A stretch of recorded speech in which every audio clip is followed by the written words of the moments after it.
la constitution adoptée en 1974 maintient le parti unique. Il faudra 5 ans de plus pour voir des élections contestables. Moussa Traoré obtient 99% des suffrages. Son régime autoritaire étouffe toute forme de contestation jusqu'au tournant de l'année 1991.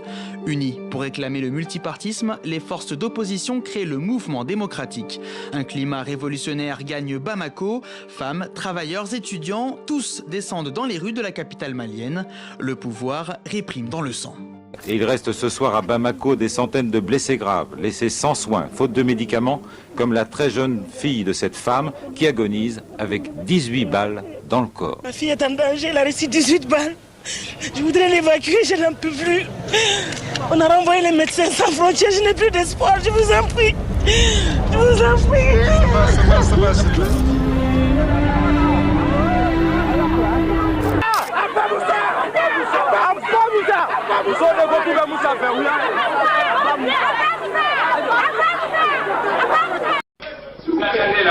Qu'est-il advenu de l'ancien président? Qu'allez-vous faire maintenant? L'ancien président vit. Sa femme également. Ses compagnons et ses collaborateurs les plus proches également. Eh bien, le peuple malien décidera de leur sort. Amadou Toumani Touré, une figure emblématique dans l'histoire du Mali, émerge comme un personnage central dont l'influence a façonné le destin politique de son pays. Militaire de carrière, il inscrit son nom en lettres capitales dans les pages de l'histoire malienne en tant que soldat de la démocratie. Son parcours riche en rebondissements reflète une trajectoire exceptionnelle, allant de son engagement dans des opérations militaires majeures à son rôle clé dans l'établissement et le maintien de la démocratie au Mali dans les années 1990. Originaire du centre du Mali, Amadou Toumani Touré a débuté sa carrière militaire au sein des forces armées maliennes, gravissant les échelons avec brio. Sa renommée s'est consolidée au cours de son engagement dans des opérations militaires d'envergure, notamment lors de la guerre du Tchad dans les années 1980. Cependant, son parcours prend un tournant décisif en 1991, lorsque, suite à des troubles politiques et sociaux au Mali, il s'érige en sauveur de la démocratie. À la suite du renversement du régime du président Moussa Traoré en 1991. Le 22 mars, c'est le vendredi, c'était un vendredi, le vendredi noir, c'était pendant le mois de carême. Et on a commencé à mettre les barricades. Et le matin, quand les forces de l'ordre sont sorties pour essayer de calmer la situation, il y a eu des provocations. Ça me rappelle surtout la fumée qui traversait le ciel de Bamako le vendredi noir. Et puis les balles, du sang qui coulait, les gens qui jonchaient le long des chemins. Amadou Toumani Touré, surnommé ATT par la population, joue un rôle déterminant en instaurant une transition pacifique vers un régime démocratique. En un de vos communiqués, vous parlez de l'institution du multipartisme intégral. Je voudrais savoir, ce sera pour quand et comment est-ce que vous comptez vous y prendre? Si nous étions prêts, je dirais tout de suite. Tout de suite, parce que notre peuple le mérite. Tout de suite, parce que les autres le font. Je pense, j'ai écouté, j'ai vu, j'ai lu. Il n'y a pas de chemin pour contourner cette démocratie. Nous avons épousé, sinon entamé, un monopartisme qui n'a fait que nous créer des problèmes, qui n'a fait que tarir des talents, qui n'a fait que bâillonner des bonnes volontés. Donc nous sommes dit à un certain moment que si nous devons prendre le pouvoir et pour le peuple malien, nous devons accepter de tenter une autre expérience. L'expérience démocratique, l'expérience du multipartisme, l'expérience de la raison et l'expérience de la vérité. Son engagement en faveur de la stabilité politique et de la démocratie ne s'est pas limité à cette période de transition. Élu président du Mali en 2002 lors d'une élection démocratique, ATT a œuvré pour le renforcement des institutions démocratiques, la promotion des droits de l'homme et le développement économique du pays. Son mandat a été marqué par des initiatives visant à consolider la paix et à renforcer les liens diplomatiques. Cependant, son règne a également connu des moments difficiles, notamment la gestion de la crise du nord du Mali et les critiques liées à la corruption. Malgré ces défis, Amadou Toumani Touré est resté une figure respectée et admirée pour son rôle clé dans la consolidation de la démocratie au Mali. Son départ du pouvoir en 2012, marqué par un coup d'État militaire, a constitué une transition tumultueuse et a souligné les complexités de la gouvernance dans cette région. L'histoire d'Amadou Toumani Touré se présente comme une saga captivante où la trajectoire d'un homme s'entremêle intimement avec des vicissitudes façonnant un chapitre significatif de l'histoire du Mali.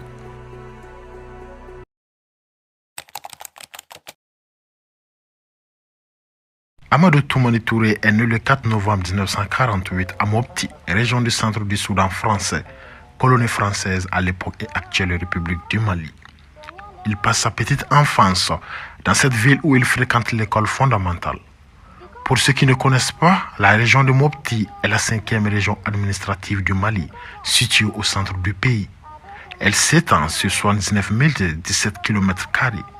La région de Mopti est limitée au nord par la région de Tombouctou, à l'ouest et au sud par la région de Ségou et au sud-est par le Burkina Faso. Adolescent, il arrive à Bamako dès 1966, année à laquelle il a été inscrit à l'école normale secondaire de Badalabougou. Il en sort 3 ans plus tard, en 1969, et devient instituteur.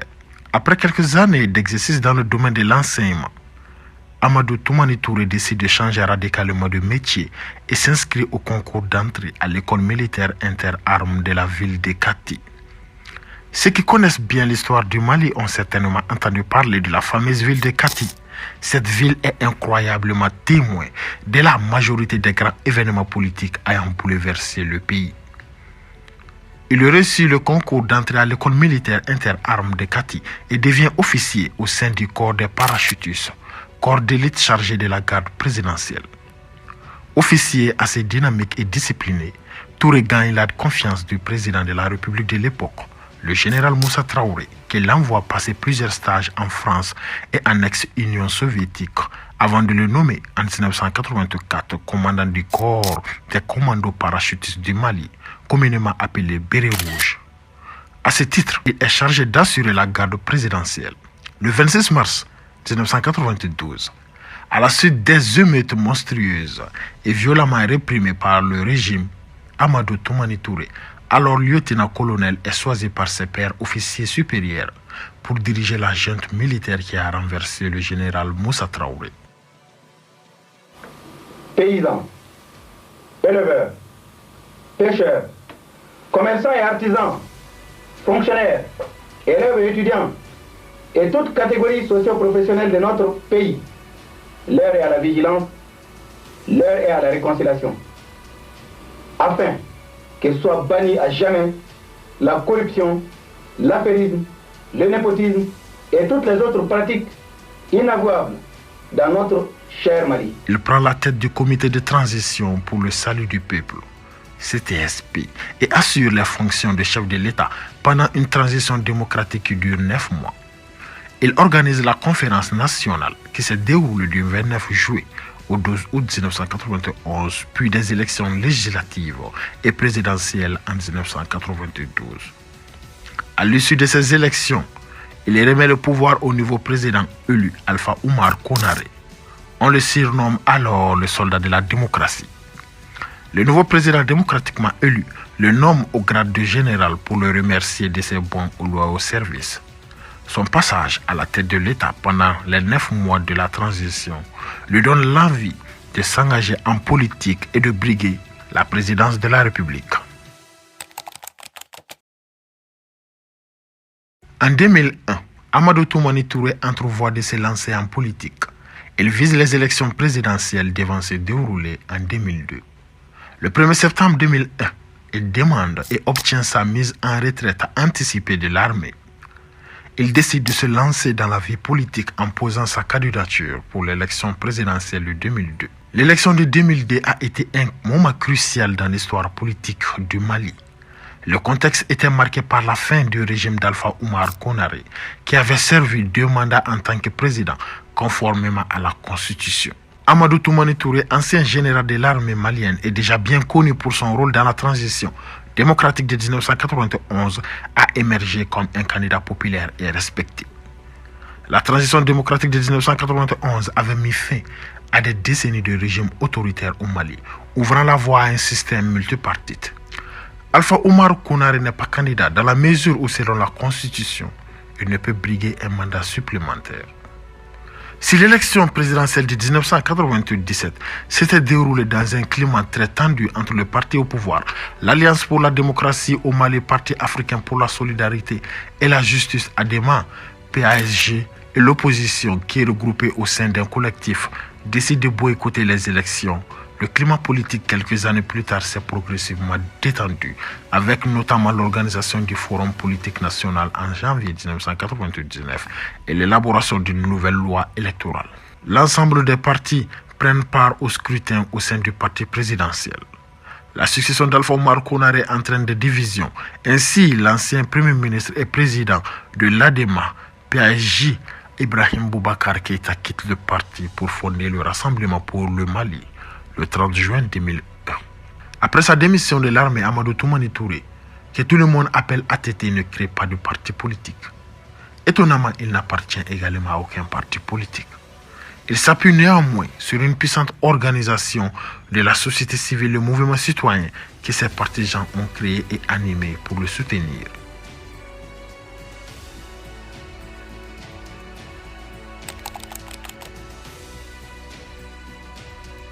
L'élection de 2002 a été saluée comme une étape importante dans la consolidation de la démocratie malienne. Amadou Toumani Touré, candidat indépendant, a remporté la présidence au premier tour avec une majorité significative, soulignant le soutien populaire dont il bénéficiait. Il nomme Ahmed Mohamed Ag Amani comme Premier ministre. Celui-ci démissionne le 28 avril 2004 et il est remplacé par Ousmane Issoufou Maïga. Les électeurs semblaient chercher une continuité dans la stabilité et la gouvernance démocratique qu'ils avaient expérimentée depuis la transition de 1991. Son premier mandat a été caractérisé par des efforts pour renforcer les institutions démocratiques du Mali. Il a mis en œuvre des réformes visant à améliorer la gouvernance, à lutter contre la corruption et à encourager la participation citoyenne. Sur le plan économique, il a travaillé à promouvoir le développement et à attirer des investissements. Amadou Toumani Touré annonce sa candidature à l'élection présidentielle malienne de 2007 lors d'un déplacement dans une ville du Mali, Nioro du Sahel, le 27 mars 2007. Porté par un vaste soutien politique avec la collaboration de 14 partis, notamment l'Alliance pour la démocratie du Mali, Parti africain pour la solidarité et la justice ADEMA, PSG, et l'Union pour la République et la démocratie URD, réunis au sein de l'Alliance pour la démocratie et le progrès ADP, le président en exercice a orienté sa campagne autour de son bilan qu'il présente comme positif. Il met en avant un modèle de gouvernance axé sur le consensus et présente un programme pour le développement économique et social articulé autour de 9 priorités majeures. Ces priorités incluent le renouveau de l'action publique en matière de démocratie et de gouvernance, une croissance économique robuste visant un taux d'au moins 7% par an, le développement du secteur privé, l'amélioration des ressources humaines, la promotion de l'emploi des jeunes, une participation accrue des femmes au développement, le soutien aux initiatives culturelles et sportives, l'engagement des Maliens de l'étranger dans le développement du pays et la mise en place d'une diplomatie proactive. Lors d'un rassemblement à Koulikoro, une ville du Mali, il a dévoilé un projet ambitieux visant à créer 50 000 emplois pour les jeunes au sein de la fonction publique. Cet engagement illustre sa vision pour répondre aux défis socio-économiques du pays, mettant en lumière ses initiatives concrètes et son engagement envers le développement durable et inclusif. Affichant fièrement le slogan des campagnes « Pour un Mali qui gagne », le président en exercice a suscité le soutien ardent de ses partisans qui ont répondu le mot d'ordre Takokele, traduisible en bambara par prise unique, exprimant ainsi le désir d'une victoire dès le premier tour. Cependant, ses opposants, regroupés au sein du Front pour la démocratie et la République, FDR, l'accusent d'utiliser les ressources de l'État pour mener sa campagne.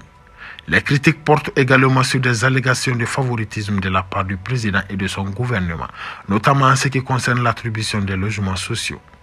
Le scrutin du 29 avril a été entaché selon eux de fraude, soulevant des préoccupations quant à l'intégrité du processus électoral.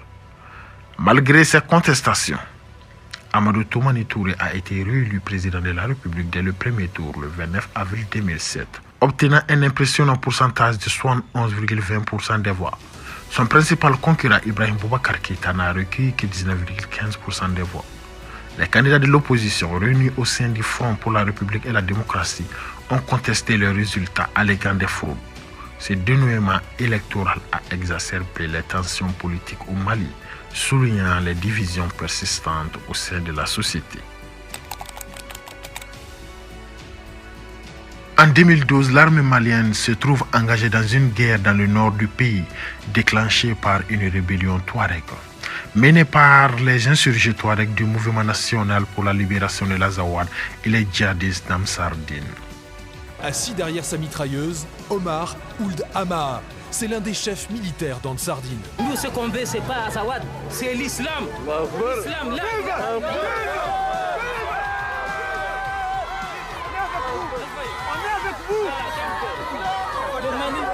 On veut pratiquer la charia, c'est pas à Tombouctou. On veut pratiquer dans tous les Mali, même à Kolongueba, à Bamako, à Kaï, à Menaka, à Tessalit. L'armée subit plusieurs revers. Elle souffre d'un manque de moyens par rapport aux Touaregs qui bénéficient d'un important matériel et d'armes lourdes récupérées à la suite de la chute de Kadhafi en 2011. Le moral des troupes est au plus bas. Les officiers supérieurs sont soupçonnés de népotisme, de favoritisme et de corruption, de détourner l'argent destiné à l'équipement militaire alors que le salaire d'un soldat de base est de 40 000 francs CFA, soit 60 € par mois. Fin janvier et début février, des manifestations des femmes de militaires réclament des munitions pour leurs hommes. À un mois d'échéance des élections présidentielles, l'autorité du président de la République Amadou Toumani Touré, qui a annoncé qu'il ne se représenterait pas, est remise en cause. Les militaires en colère se dirigent alors vers l'armurerie et font main basse sur armes et munitions. À 15h30, ils attaquent la présidence. Les bérets rouges, soldats du 33e régiment du commando parachutiste qui forme la garde d'Amadou Toumani Touré résistent jusque vers 21h où l'enceinte du palais est forcée. Les militaires ne peuvent mettre la main sur le président qui a été exfiltré vers 18h. Les bâtiments sont alors pillés et partiellement incendiés. En fin d'après-midi, une centaine d'hommes investissent le bâtiment de l'Office de la radio-télévision malienne ORTM au centre de Bamako. La radio nationale suspend ses programmes. Le 22 mars, les mutins constitués en comité national pour le redressement de la démocratie et la restauration de l'État, CNRDR ou CNRDRE, font une déclaration le jeudi matin à 5h à la télévision nationale. Le lieutenant Amadou Konaré, porte-parole du comité, annonce la suspension de la Constitution et la dissolution des institutions de la République. Il justifie le coup d'État par l'incapacité du gouvernement à donner aux forces armées les moyens nécessaires de défendre l'intégrité du territoire national. Il précise que le CNRDR prend l'engagement solennel de restituer le pouvoir à un président démocratiquement élu dès que l'unité nationale et l'intégrité territoriale seront rétablies. Amadou Aya Sanoko, chef de la junte, annonce l'instauration d'un couvre-feu à partir du jeudi 22 mars. Parallèlement à la crise politique, le nord du Mali a connu une intensification des activités des groupes rebelles, Touaregs et des groupes islamistes armés qui ont profité du vide de pouvoir créé par le coup d'État. Les forces armées maliennes, démoralisées par le renversement du gouvernement, ont eu du mal à contenir ces groupes, conduisant à la prise de contrôle de vastes territoires du nord par les rebelles. Face à cette crise, la CEDEAO a pris l'initiative de déployer des forces militaires sous la bannière de la mission internationale de soutien au Mali, MISMA, en collaboration avec la France qui a lancé l'opération Serval en janvier 2013 pour contrer l'avancée des groupes armés. Ces actions militaires ont contribué à repousser les groupes rebelles et à rétablir une certaine stabilité dans le pays.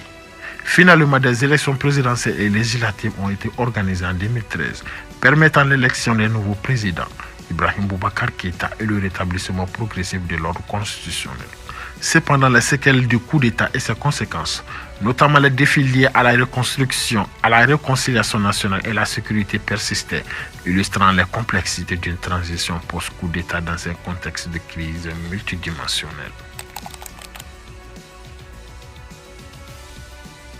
Dans une quête d'exil empreinte de nuances, Amadou Toumani Touré, ancien président du Mali, se retire au Sénégal avec sa famille sous les auspices de l'État sénégalais, prônant une distanciation prudente vis-à-vis de la vie politique de son pays d'origine. Cependant, en cette journée mémorable du 27 décembre 2013, le gouvernement malien saisit l'Assemblée nationale, outrant la haute cour de justice convoquant ainsi le jugement de l'ancien président. Les arcanes politiques s'entremêlent alors, en ayant l'air apogée en décembre 2016, lorsque l'Assemblée d'une majorité écrasante rejette l'ouverture de poursuites contre Amadou Toumani Touré. Un tournant décisif s'est produit le 24 décembre 2017, lorsque, bénéficiant de l'aval du président Ibrahim Boubacar Keïta, Amadou Toumani Touré fait son retour à Bamako, marquant ainsi une réconciliation officielle avec son passé politique. La conclusion de ce chapitre survient le 15 décembre 2019, date à laquelle il fait son retour définitif. Cependant, le récit prend un sombre détour. Dans la nuit du 9 au 10 novembre 2020, alors qu'Amadou Toumani Touré rend son dernier souffle en Turquie, son neveu, Oumar Touré, dévoile la triste nouvelle, révélant que cette perte survient quelques jours après une opération cardiaque à Bamako. Le 17 novembre, le Mali pleure son ancien leader lors d'obsèques nationales solennelles. Merci et à la prochaine.